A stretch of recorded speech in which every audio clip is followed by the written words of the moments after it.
Can't plan for no shit like this, man. It's life. When you lose your money, you lose nothing.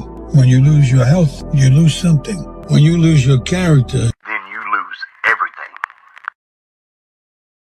You are watching Talking Real with Phil, where we don't pull any punches or sugarcoat the truth. Welcome. You learn the truth about people when your hands are not full of gifts. They did not love your heart. They loved the access. They loved the version that answered fast, the version that forgave quickly, the version that said, "It's fine," while dying behind the eyes. Your kindness stopped feeding their hunger. They will call you cold because your warmth no longer belongs to those who froze you. Well, okay, people, welcome back to the channel, or if it's your first time here, just welcome. Episode 12 of Talking Real with Phil. How about you guys take a walk with me? Come on. What the fuck is wrong? Why would you do that? Do you not give a shit? I fucking hate you. I hate you with every fiber. I don't care. I do not care. How many of you people know this room? This room I like to call What the Fuck Room. As in, what the fuck is wrong with you? Why the fuck can you not get your shit together? Why can you not be what people think you should be? Why can you not be what you want to be? Why can you not figure shit out and fix it?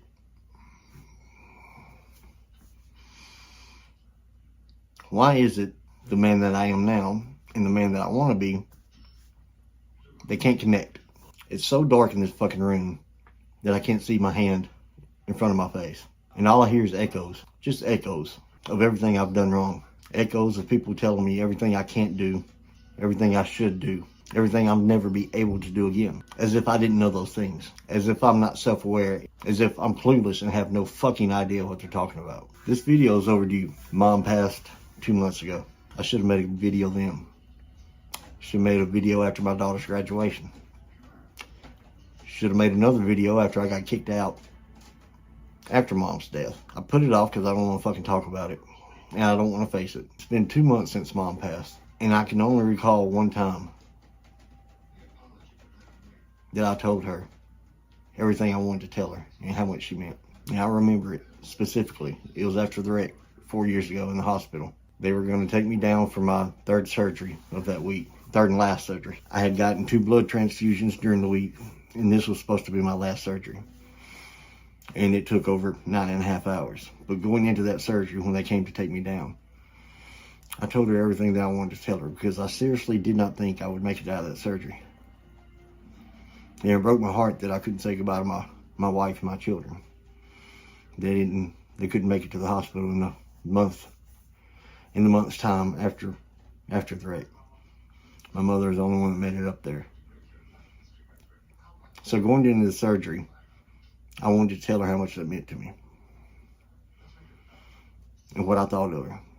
And I wished I had done that more often. I wish I could have done that with my father before he passed. That was right after my wreck. I couldn't even make it out of bed. And that weighs on me a lot. But what hurts my feelings the most right now that I find is that I only told my mother that one time. So after the accident and me losing the job and the house and the family and having to move in with her, a mother's going to do what a mother does.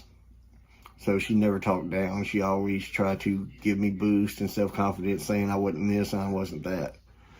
But coming from a 20-year plus marriage and hearing that all the time and seeing where I was at, and nobody calls, nobody comes to visit, phone stops ringing, nobody shows up, you start to realize what kind of person you are and the character that you've had your entire life.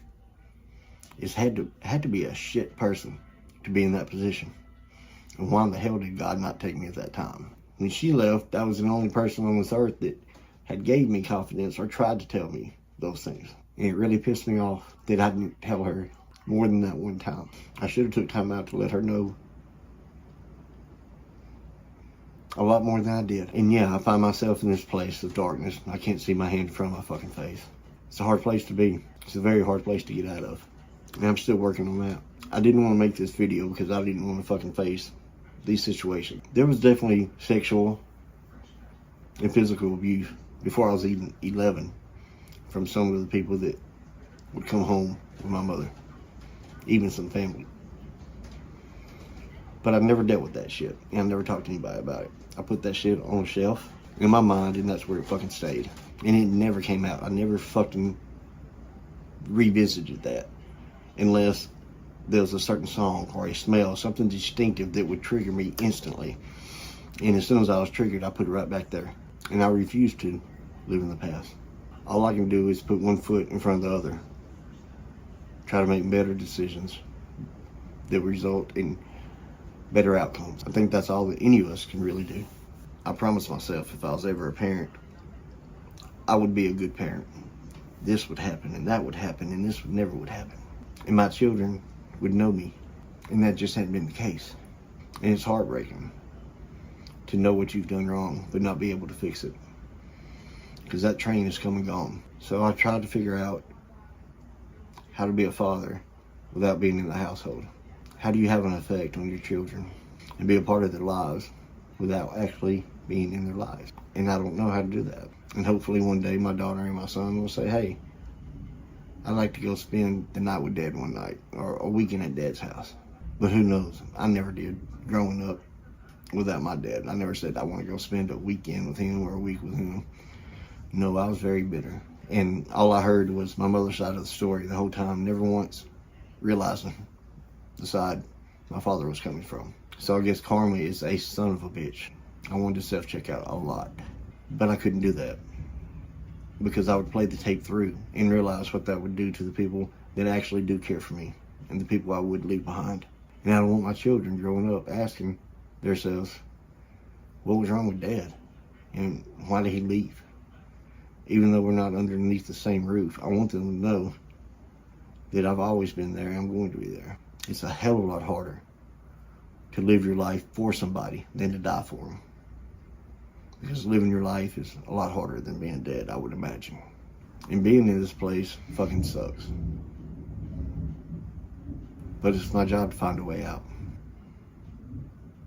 So if you've been here and you know this place, just know this. It's not going to last forever. At some point in time, you're not going to stay there forever. I believe we can all agree that one thing that's going to happen, regardless of whether we want it to or not, is nothing stays the same. It's all going to change. That's just life. So, if you're in the dark, okay, take a deep breath. Find comfort in it. Try to forgive yourself. And hopefully, that will lead to acceptance. And you can find a way out of that dark. I'm going to cut the video off there. I want to thank you guys for coming and hanging out with me. I know there's a lot of places you can be watching other people do other things. But you took time out to watch this and be here with me. And I thank you very much for it. And hopefully I will see you guys next time. You, me, or nobody is gonna hit as hard as life. But it ain't about how hard you hit. It's about how hard you can get hit and keep moving forward. How much you can take and keep moving forward. All this talk of getting old is getting me down, my love.